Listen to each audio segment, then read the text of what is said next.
సర్పంచులు, వైస్ ఎంపీపీలు, సీనియర్ నాయకులకు పేరు పేరున కాంగ్రెస్ పార్టీలోకి హృదయపూర్వక స్వాగతం పలుకుతా ఉన్నాను.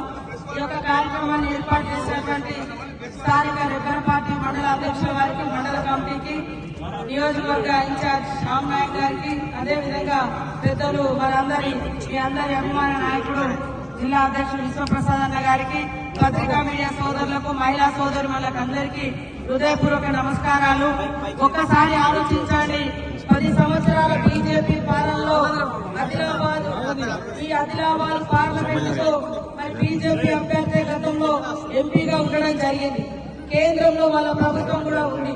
కానీ మన గల్లీలలో, మన ఇళ్లలో, మన ఊర్లలో, మన వాడలలో, మన చేనులలో, మన చెలకలలో మరి పట్టాలు ఇచ్చిరా, నీళ్లు ఇచ్చిరా, ఉద్యోగాలు ఇచ్చిరా, నిధులు ఇచ్చిరా, ఇల్లు ఇచ్చిరా, ఏమిచ్చిరో ఒక్కసారి గ్రామాన గల్లీలా వెళ్ళి మరి సోదరులందరూ కూడా ప్రచారం చేయాలని ఈ సందర్భంగా కోరుతా ఉన్నాం.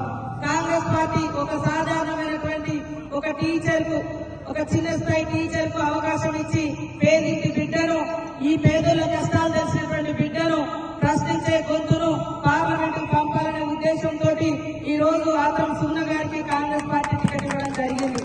నేను కూడా కింది స్థాయి నుంచి వచ్చి ఈ రోజు రాష్ట్రంలో ఒక మంత్రిగా ఎదగడానికి ఎన్నో కష్టాలు, ఎన్నో ఇబ్బందులు, ఎన్నో సమస్యలు, ఎన్నో పోరాటాలతో ఈ స్థాయికి వచ్చినాం. కాబట్టి ఖచ్చితంగా సుగుణ కూడా మీరు పెట్టుకున్నటువంటి ఆశలను వమ్ము చేయకుండా మీకు అందుబాటులో ఒక సామాన్యురాలుగానే ఉండదు తప్ప పార్లమెంట్ పోతే ఏదో కొమ్ములు వచ్చినట్టుగా ఉండదు. అందుబాటులో ఉండేటువంటి వ్యక్తి. కాబట్టి ఇక్కడ ఉన్నటువంటి మా సోదరులందరూ ఇవాళ బీజేపీ అభివృద్ధి